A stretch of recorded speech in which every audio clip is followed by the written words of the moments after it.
पुंडलिक वरदा ज्ञानेश्वर महाराज की जय, जगद्गुरु तुकाराम महाराज की जय, सद्गुरु महाराज की जय। उदंड पाहिले उदंड ऐकिले, उदंड वर्णिले क्षेत्र महिमे, ऐसी चंद्रभागा ऐसे भीमातीर, ऐसा विटेवर देव कुठे, ऐसे संतजन ऐसे हरिदास, ऐसा नामघोष सांगा कुठे, तुका म्हणे आम्हा अनाथा कारणे पंढरी निर्माण केली देवी।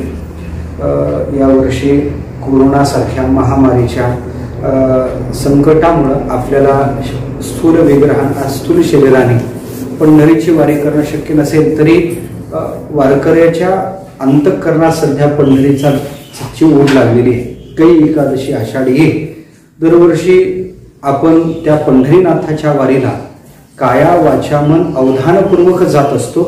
याही वर्षी या महामारीच्या संकटाने आपल्याला स्थूल देहाने जरी देवापर्यंत जायला जमलं नाही, तरी आपल्याला मनाने परमात्म्यापर्यंत जायला जमते। मनोमय पूजा हेची पडी किशी राजा।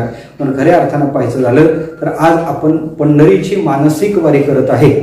ज्ञानोबाराच्या सोहळ्यात ज्या प्रभावी अशा प्रकारच्या वारकरी ज्या दिंड्यात चालतात अशा दिंड्या आहेत, त्यापैकी वैकुंठवासी परमश्रद्धेय गुरुवर्य गोविंद बाबा केंद्रे यांनी त्यांनी जी दिंडी चालू केली, दिंडी क्रमांक 43 भगवान ज्ञानोबाराच्या सोहळ्यात ही दिंडी दरवर्षी चालते।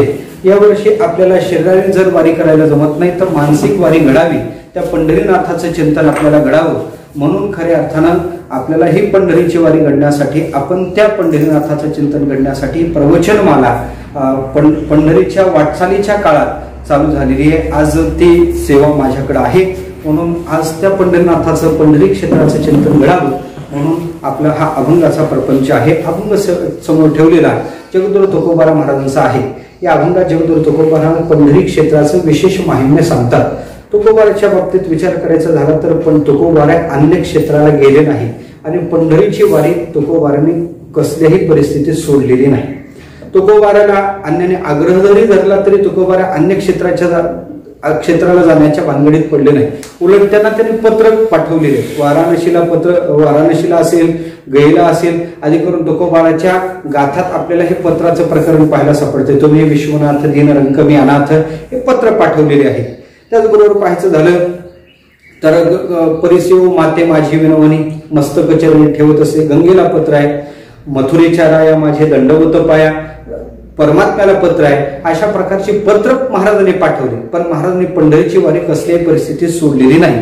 पण आज आपल्याला ही मानसिक वारी करावी लागत आहे, पण अंतःकरणात आर्तता पंढरीनाथाची आहे। पंढरीनाथ निश्चित वारकऱ्याची वाट पाहत असेल, तुका म्हणे ऐसे अर्तजाचे म्हणे त्याची चक्रपाणी वाटप आहे। पण आपल्याला मनोमय पंढरीनाथाकडे जायचं म्हणून हा उपक्रम आपण राबवत आहे। वास्तवात पाहायचं झालं तर ही पंढरीनाथाची वारी काया वाचा मनानं जीवान केली पाहिजे। जगद्गुरु तुकोबाराने पंढरी क्षेत्राचं माहिम्य विशेषत्वानं प्रगट केलेलं आहे। तुकोबाराच्या बाबतीत आधुनिक जे विचारवंत आहेत ते म्हणतात, या संतांनी एखाद्या तीर्थाचं, एखाद्या क्षेत्राचं, एखाद्या पर्वताचं माहिम्य विनाकारण अशा प्रकारचं वाढवलेलं आहे। वास्तवात पाहायचं झालं तर पंढरीत असं काय आहे, आमच्या गावी नाही आणि पंढरीत आहे असं काय आहे। पण विशेषत्वानं सांगायचं झालं तर पंढरीपेक्षा सुद्धा भौतिक सुखाची रेलचेल असणारी भरपूरशी शहरं आज आपल्याला पाहायला सापडतात। पॅरिस आहे, रोम आहे, त्याच्यानंतर पुणे, मुंबई सारखे शहर आहेत। जीवाची मुंबई करण्यासाठी लोक मुंबईला सुद्धा जातात। अशी मुंबई आज मुंबईच्या बाबतीत आपल्याला नको असं जरी वाटत असलं तरी मुंबईला जाण्याची अंतःकरणात आकांक्षा प्रत्येकाच्या असते। अशी भरपूरशी शहरं भौतिक सुखाची रेलचेल त्या शहरात आहे। आपल्याला अशी शहरं पाहायला सापडतात। पण त्याहीपेक्षा पंढरीत काय आहे असं जर कोणी म्हणत असेल तर त्याला भारतीय संस्कृतीच्या एक जिव्हाळ्याचा असणारा विषय पडताळण्याची नजर जी आहे त्याचा अभाव त्याच्या ठिकाणी आपल्याला मानावा लागेल। खऱ्या अर्थानं पंढरीत काय आहे बाबा, पंढरीत जे आहे ते अन्य ठिकाणी, पंढरी अतिशय पावन आहे। अवघी पंढरी सुखाचे मांदूस माझा पंढरीनाथ रत्नहरी। पंढरी म्हणजे सुखाचं मांदूस आहे असं संतांनी पंढरीच्या बाबतीत बोलणं केलेलं आहे। पंढरी काय आणि आमुची पंढरी कामधेनू, पंढरी म्हणजे कामधेनू आहे। आपल्या अंतःकरणातल्या सगळ्या इच्छा पूर्ण करून देणारा पंढरीनाथ तिथं वास्तविक करतो अशी पंढरी आहे। पंढरी म्हणजे केवळ सुखाची वस्ती आहे, तिथं दोष सुद्धा नाही, दोषा झाली घेगे मारी अशा प्रकारची पंढरीची स्थिती आहे। पंढरीची विशेषता अशी आहे, पंढरीत जरी एखादा आतताई जरी गेला तरी त्याला त्याच्या अंतःकरणात भक्ती प्रगट झाल्याशिवाय राहणार नाही. म्हणून उठाउठी अभिमान जाय ऐसे स्थळ कोण ते या पंढरीशी घडे कळा पाझर रोखडे. अशा प्रकारची पंढरी नगरी आहे. तिथं दोष तर नाही, अंतःकरणात सुख आविर्भाव झाल्याशिवाय राहणार नाही अशी पंढरी नगरी आहे. या पंढरी नगरीच्या बाबतीत विचार करतो जगद्गुरु तुकोबारांनी सांगितलं, मी उदंड तीर्थ पाहिलेत, उदंड तीर्थ कानाने ऐकलेत आणि उदंड तीर्थाचं माहिम्य सुद्धा मी वर्णन केलं. पण खऱ्या अर्थानं पाहायचं झालं तर ऐसी चंद्रभागा ऐसे भीमा तीर ऐसा विटेवर देव कोठे. आज खऱ्या अर्थानं पाहायचं तुकोबार म्हणतात मी उदंड तीर्थ पाहिले. तुकोबाराच्या जीवनाचा विचार करायचा झाला तर अवतार चरित्राचा विचार करायचा झाला तर तुकोबारा पंढरीत आले, अन्य क्षेत्राला गेले नाही. आताच आपण विचार करून आलो का त्याने अन्य क्षेत्राला पत्र पाठवले पण महाराज तिथं जाण्याच्या भानगडीत पडले नाही. मग उदंड पाहिले तुकोबारा म्हणतात हे कोणत्या निकषानं म्हणतात, त्याचा थोडक्यात जर विचार करायचा झाला तर तुकोबारा हे ब्रह्मवेत्य होते आणि जरी सगुण विग्रहानं तुकोबारा राहत असले तरी त्यांची अनुभूती जी होती तो ब्रह्म साक्षात्कार त्यांना होताच. आणि ती ब्रह्मस्वरूपता जर त्यांची सिद्ध असेल तर ब्रह्मस्वरूपता सिद्ध असणाऱ्या महापुरुषाच्या बाबतीत शास्त्र किंवा संत किंवा गीता सुद्धा असं सांगते का तो एकेची ठाई बैसला तरी सर्वत्र तुझी गेला. हे असो विश्व झाला अंगीचे जो किंवा आपण स्वतः तो विश्व झाला त्याला तो एके ठिकाणी बसला तरी सर्वत्र तो त्याचा संचार झाला असं घडते. म्हणून आगविया भूताचे केले संतर्पण अवघीच दान दिली भूमी हे त्याच्याकडून घडू शकते. अशा ब्रह्मवेत्ता जर तुकोबाराची सिद्ध असेल तुकिता तुलनेसे ब्रह्म तुकाशी आले. रामेश्वर भट्ट म्हणतात तुकोबाराची तुलना ब्रह्माशी जर केली तर तुकोबाराची ब्रह्मस्वरूपता जर त्यांना भासत असेल किंवा तुकोबारा स्वतः ब्रह्मरूप झाले असतील तर त्यांना म्हणणं हे शक्य आहे. पण खऱ्या अर्थानं स्वर्गीचा आडोच ऐके मनोरथ ओळखे मुंगीचे हे त्यांच्याकडून घडणं शक्य आहे. म्हणून असा महात्मा ब्रह्मरूप झालेला महात्मा सर्व ठिकाणी जाऊ शकतो. म्हणून तुकोबारा त्याही अंगाने म्हणत असतील का मी तीर्थयात्रा केल्या तर तुकोबाराचा विचार करायचा झाला तर तुकोबाराचा पूर्व अवतार आपल्या संप्रदायात एक म्हण आहे, नाम याचा तुका आणि ज्ञान याचा एका.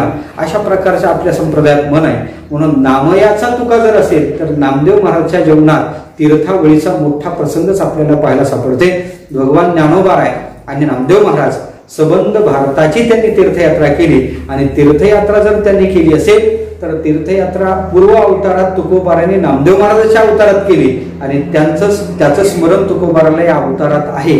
म्हणून याही अंगाने तुकोबारा म्हणून म्हणत असतील उदंड पाहिले, उदंड पाहिले असं तुकोबारा या अंगाने म्हणू शकतील. कारण काय नामदेव काही जे महात्मे असतात त्यांना मागच्या जन्माचं स्मरण असते, त्याला जाती स्मरण म्हणतात. जगद्गुरु तुकोबाराचा जर विचार करायचा झाला तर जगद्गुरु तुकोबारा आपल्या मागच्या जन्माचा इतिहास सांगत असतील. मागे बहुता जन्म हेचे करीत आलो आम्ही. का नामदेव महाराजांचा विचार करायचा झाला तर नामदेव महाराजांच्या पाठीमागच्या अवताराचा सयुगाचा भक्तनामा उभा कीर्तनी मग मागच्या जन्माचं चिंतन करते. जनाबाई सुद्धा आपल्या मागच्या जन्माचा इतिहास म्हणते. बहिणाबाई आपल्या मागच्या 13 जन्माचा इतिहास म्हणू शकतात. आपल्याला त्याचं स्मरण नसते पण या महापुरुषांना गर्भवासी दुःख नाही येता जाता हृदयी असता नाम तुझे. खऱ्या अर्थानं अशा महात्म्याला मागच्या जन्माचं स्मरण असल्या कारणाने ते मागच्या जन्माचं स्मरण चित्तात ठेवून हे म्हणू शकतात उदंड पाहिले. किंवा तुकोबारा तीर्थभ्रामकाच्या समोर बसले आणि त्या तीर्थभ्रामकाला म्हणू लागले बाबा तुम्ही उदंड तीर्थ पाहिलेत, तुम्ही उदंड तीर्थ ऐकलेत, उदंड तीर्थाचं माहिम्य खऱ्या अर्थानं वर्णन सुद्धा केलेलं आहे. तुम्ही सांगा बरं अशी चंद्रभागा पाहिली का, असं भीमा तीर पाहिलं का, असा विटेवरचा देव तुम्ही पाहिला का. याही अंगानं उदंड पाहिले हा शब्द आपल्याला लावायला जमेल. पण तुकोबारा म्हणतात मी उदंड पाहिले, उदंड ऐकले. उदंड तीर्थाचं माहिमी पुराणाधिकात ऐकलं. कारण तुकोबाराचं चिंतन असं आहे पुराणीचा इतिहास गोड असं सेविला. आम्ही पुराणीचा इतिहास पाहिली पुराणे गंडोळली दरुशने हे तुकोबाराचीच तुकोक्ती आपल्याला पाहण्यासारखी आहे. याच्यावरून तुकोबाराने पुराणाचा अभ्यास केलेला आहे, शास्त्राचा अभ्यास केलेला आहे, दर्शनाचा अभ्यास केलेला आहे. आणि हे सगळं तुकोबाराने जर पाहिलं असेल तर यातूनही तुकोबारा म्हणतात उदंड पाहिले, उदंड ऐकिले आणि उदंड वर्णिले. क्षेत्र महिमे भरपूर क्षेत्राचं महिम्य वर्णन केलं. पण अशा प्रकारचं क्षेत्र आहे का? असं क्षेत्र म्हणजे पंढरी सारखं क्षेत्र आहे का? म्हणजे पंढरी समक्षेत्र नाही, धुंडो चारो धाम. चारी धाम जरी तुम्ही फिरून आले तर पंढरी सारखं क्षेत्र नाही. हे आपण म्हणण्यापेक्षा सगळे शास्त्र एकत्र बसले आणि त्याने असा विचार केला, सर्वोत्तम तीर्थ, सर्वोत्तम देव आणि सर्वोत्तम क्षेत्र कुठं आहे? तर मग सगळ्यांनी एका निकषाने एक मताने उत्तर दिलं, सर्वोत्तम तीर्थ, क्षेत्र आणि देव. शास्त्राने हा भाव निवडला. त्यांनी सांगितलं सर्वोत्तम देव इथं आहे, सर्वोत्तम तीर्थ आहे आणि सर्वोत्तम अशा प्रकारचं हे क्षेत्र आहे. सर्वोत्तम तीर्थ हो पंढरी सर्वोत्तम तीर्थ आहे. सर्वोत्तम तीर्थ म्हणण्याच्या पाठीमागं पंढरीसारखं, कारण सगळे तीर्थ पंढरीत येतात, सगळे तीर्थ पंढरीत येतात. सकळ तीर्थे माध्यान्ह काळी येती पुंडलिका जवळी, करती आंघोळी वंदिती चरणा. सगळे तीर्थ माध्यान्हाच्या काळी पुंडलिकाच्या जवळ येतात, ते स्नान करतात आणि पंढरीनाथाचं अर्थात आणि पंढरीनाथाला प्रगट करणारे संत पुंडलिकराय त्यांचं ते दर्शन घेतात. पण सगळे तीर्थ जर माध्यान्हाच्या काळात पंढरी नगरीत येत असतील तर सर्व तीर्थाची जननी पंढरी म्हणायला काही हरकत नाही. म्हणून सर्व तीर्थमयी असणारी चंद्रभागामयी आहे. म्हणून सांगितलेलं आहे असं आहे सर्वोत्तम तीर्थ, सर्वोत्तम क्षेत्र. सर्वोत्तम क्षेत्र का म्हणायचं? या सर्वोत्तम क्षेत्र इथं पंढरीनाथाचं वास्तव्य आहे. पंढरी म्हणजे सामान्य नाही, पंढरीनाथाचा अवतारच ही पंढरी. म्हणून पंढरीला तुम्ही गेले, पंढरीत जर गेले तर तुमचे सगळे पाप, अवघीच पापे गेली दिगंतरी, वैकुंठ पंढरी देखलिया. तुम्ही पंढरीला गेल्यानंतर तुमचे पाप जातात, त्यात विशेषता नाही हो. नाही कोरोनासारखं संकट आलं, नाही पंढरीपर्यंत तुम्ही जाऊ शकले, हे मग तुम्हाला मानसिक वारी करण्याचा प्रसंग आला आणि तुम्ही घरी बसून बसून जरी पंढरी पंढरी पंढरी पंढरी म्हणू लागले तरी पंढरी पंढरी म्हणता पापाची बोहरी, तुमचं पाप शिल्लक राहत नाही. अशा या नगरीची विशेषता आहे. म्हणून सर्वोत्तम क्षेत्र आहे.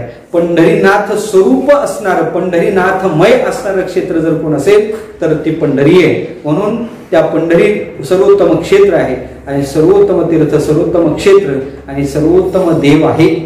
या देवाच्या दर्शनाला वाळवंटापासून महाद्वारापर्यंत सामान्याची दाटी नाही हो. या क्षेत्रात प्रत्येक देवता येतात. कशाला?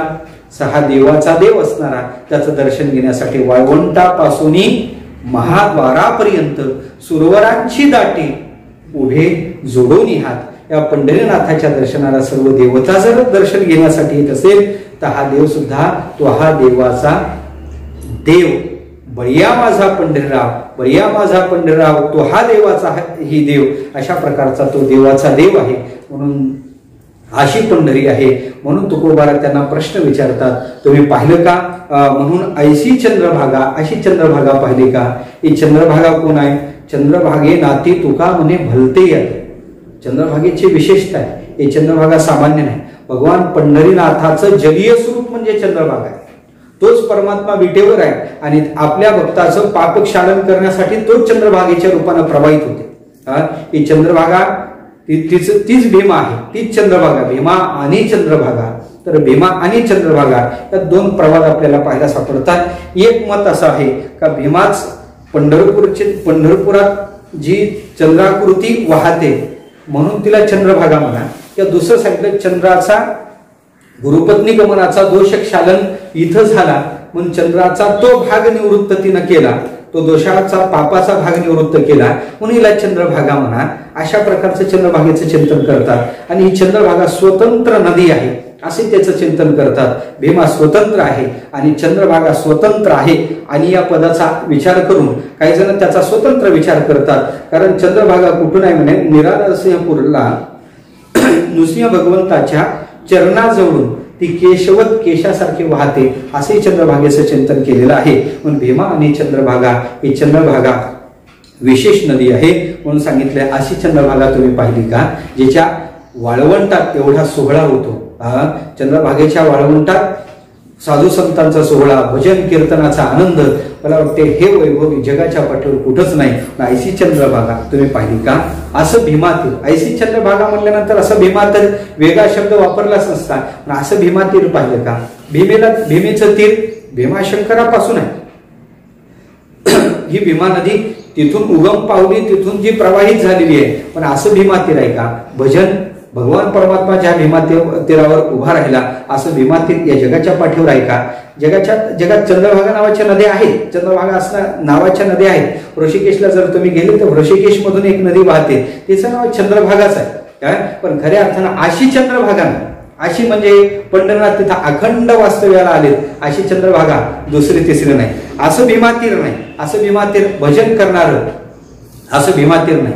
भीमेचा महिमा असा आहे, भगवान परमात्म्याला भगवान शंकरजीने आधी सुद्धा स्नान भीमा त्रिपुरासुराचा वध करण्याच्या आधी स्नान केलं भीमेतच, आणि त्याच्यानंतर त्याचा वध झाल्यानंतर सुद्धा तो क्रोध शांत होण्यासाठी स्नान केलं ते भीमेतच केलं. क्रोध शांत करणारी नदी सुद्धा भीमा आहे. पण अशी भीमा आहे का, ऐसी चंद्रभागा ऐसे भीमातीर, ऐसा विटेवर देव कुठे, असा विटेवर देव दुसरा तिसरा आहे का. जगाच्या पाठीवर देव नाहीत असं नाही, कुठं देव आहे, कुठं देव झोपलेले. कुठं गेल्यानंतर तुम्ही त्या देवाला गेल्यानंतर ते देव सांगतात ओ म्हणे अब भगवान को भोग लगा रहे, भोगवर्धन पीठ. जगन्नाथपुरीला जर जा ना तुम्ही, ते भोगवर्धन पीठ आहे. कुठं गेल्यानंतर भगवान सोर आहे, कुठं भगवान तपस्साधन आहे. पण असा उभा देव कुठे आहे का, उभा असा उभा हा भाविकासाठी विठू कैवल्याचा गाभा, हा उभा देव. उभा आहे म्हणजे तत्पर आहे, आपल्या भक्ताच्या अडचणी दूर करण्यासाठी हा भगवान तत्पर आहे. असा देव जगाच्या पाठीवर कुठंच नाही महाराज. म्हणून ऐसा विटेवर देव कुठे, देव आहे पण विटेवर आहे का, नाही. हा विटेवर आहे, ती विटे सामान्य नाही. मला वाटते अन्य संतांचं लक्ष त्या विटेकडे गेलं नाही, पण प्रामुख्याने आमच्या ज्ञानोबाराचं लक्ष त्या विटेपासून हटलं नाही. ज्ञानोबारा असं म्हणतात, मी वाराणसीच्या यात्रेला जाईल, प्रयागातील तीर्थ पाहिल, पण खरं सांगू का, विठोबाच्या पायाची वीट मात्र मी होणार नाही. विठोबा पायाची वीट कैवा मी होईल. ज्ञानोबाराचा हे नोहे आजी कालेचे युगे 28 अभंग पाहण्यासारखाच आहे. मला सांगायचं काय, त्या वीट होण्याची इच्छा जर भगवान ज्ञानोबारा करत असतील तर ती वीट फार भाग्याची. ज्ञानोबारा म्हणतात, जन्मोजन्मेच्या सायासे विठ्ठल लाधला पुंडलिकासे, पूर्वी पुण्य केले ओ माय, विटे लाधले या विठोबाचे पाय.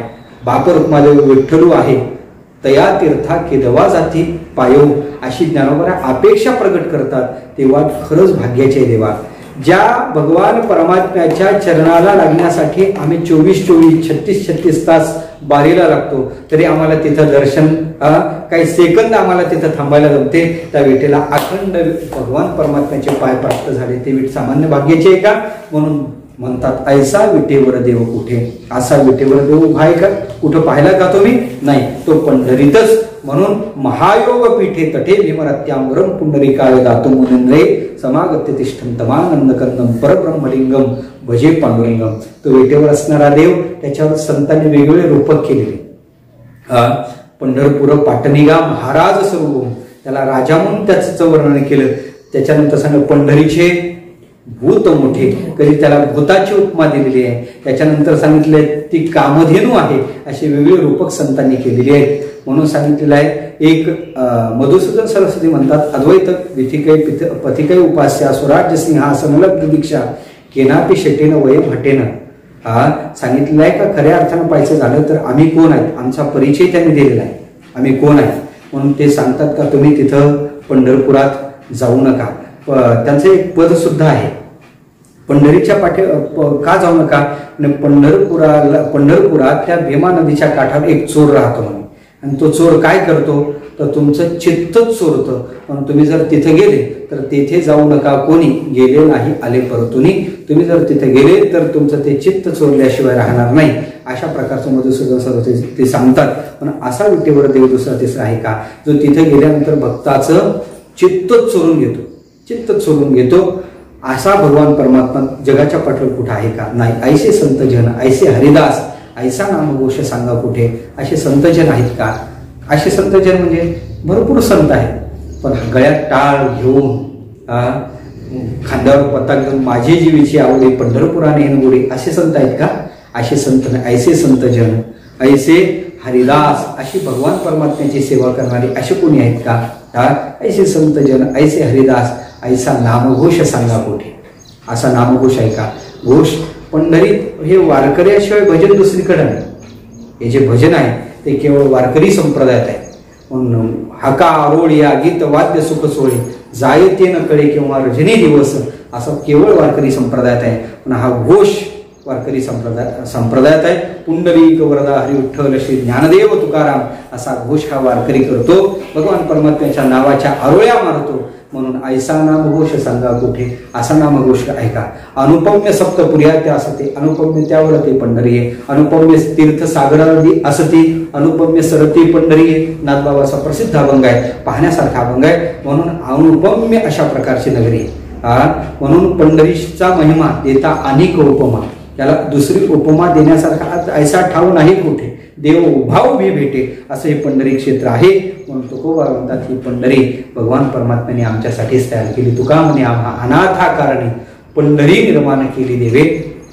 आमच्यासारख्या अनाथासाठी, आमच्यासारख्या अनाथासाठी म्हणजे खऱ्या अर्थानं पाहायचं झालं तर ज्याच्या बाबतीत विचार करायचा झाला तर प्रायश्चित्ताने ज्याला मोकललेलं आहे, प्रायश्चित्ते मोकलला कोणी न धरती हाती. आणि अशा अनाथ जीवाला सुद्धा ज्ञान विज्ञान हीनानाम मूढानाम पापिनामपी दर्शनांते भवेन मोक्ष प्रार्थयामी मुहुर्मुहु.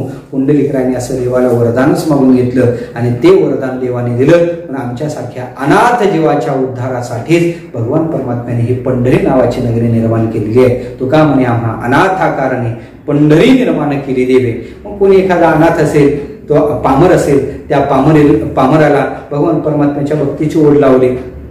कोणत्या पामराला चंद्रभागेच्या स्नानानं खऱ्या अर्थानं त्याची ओढ लावली, काही पामराला भजनाची ओढ लावली. आणि करत करत करत करत सगळ्यांना पामराला विषयीला जिज्ञासूला मुक्त आणि मुक्ताला पुन्हा भक्त, अशा प्रकारचा हा क्रम पंढरीनाथांनी साधनेत त्याला प्रवृत्त करून केलेला आहे.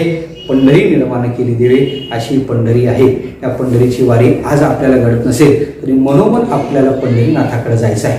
पंढरीनाथाकडे जाते वेळेस आपल्याला आज शरीराने जात नाही, पण मनाने आपण दररोज मानसिक पूजा करू शकतो. आज आपण कोणत्या मुक्कामाला आहे, आज ज्ञानोबा आहे नेमके आज आपण लोणंदून निघलो असतो आणि आज तरडगाव मुक्कामी उभं रिंगण आज आपण पाहिलं असतं. आणि त्या रिंगणात आपण मनोमन डोळे लावल्यानंतर ते दृश्य समोर आठवायचं आणि त्या रिंगणात जायचं. निश्चित आपल्याला ती वारी घडल्याशिवाय राहणार नाही. अशी वारी करण्यासाठी त्या पंढरीनाथाचं चिंतन आणि सतत पंढरी पंढरी पंढरी पंढरी पंढरी त्या परमात्म्याचं चिंतन आपल्या चित्तातून घडलं.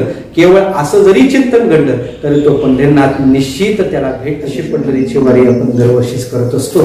मी करत असते वेळेस दिंडी क्रमांक 43 म्हणजे त्रिमुक्तीपर्यंत परमपूजन गुरुवर्य गोविंदबाबा केंद्रे ही वारी अतिशय जोमानं 5-5 हजार वारकरी त्या दिंडीत राहायचे आणि तो आनंद काही वेगळा, भजनाचा आनंद काही वेगळा. त्यांच्या संकल्पातून त्याने फार मोठा संकल्प केला आणि भगवान ज्ञानोबाराची वाङ्मयतून असणारी भगवती ज्ञानदेवीचं मंदिर आळंदी क्षेत्र मोठ्या भव्य दिव्य रूपात त्याने उभं केलं. तो संकल्प त्याने केला आणि तो संकल्प आजही मोठ्या प्रमाणे चालू आहे. आज ते मार्बलवर ज्ञानोबाराची ती वचनाक्षरं आजही आपल्याला पाहायला सापडतात. हा संकल्प त्यांनी केला. आपलं यावं जीवन त्यांनी पंढरी आणि आळंदी भगवान ज्ञानोबाराय वारकरी संप्रदाय हा याच्याशी पातिव्रत्य धर्माचंच पालन केलेलं. आयुष्यभर ज्ञानेश्वरी शिवाय ते जगले नाही. रोज ज्ञानेश्वरी, बसले तरी ज्ञानेश्वरी आणि झोपले तरी ज्ञानेश्वरीच चित्तात ज्यांनी धारण केली. अशा बाबांनी यावत जीवन पंढरीची वारी केली. तीच वारी आज सुद्धा तितक्या जोमाने सर्व त्यांचे सहकारी करत आहेत. म्हणजे विष्णू महाराज आदी करून ती वारी पंढरीच्या दिशेनं होत आहे. आज ती वारी आपल्याला घडू शकत नाही तर घरीच सगळ्या वारकऱ्याला आपण त्या वारीत आहोत आणि तीच वारी आपल्याकडून घडावी म्हणून ते चिंतनाच्या माध्यमात, फेसबुकच्या माध्यमात ती वारी आपल्यापर्यंत पोहोचत आहे. आपण त्यात सामील होऊन तो आनंद उपभोगायचा आहे. आणि शेवटी एकादशीला पंढरीनाथाचं मनोमन निश्चित आपल्याला ते दर्शन घ्यायचं आहे.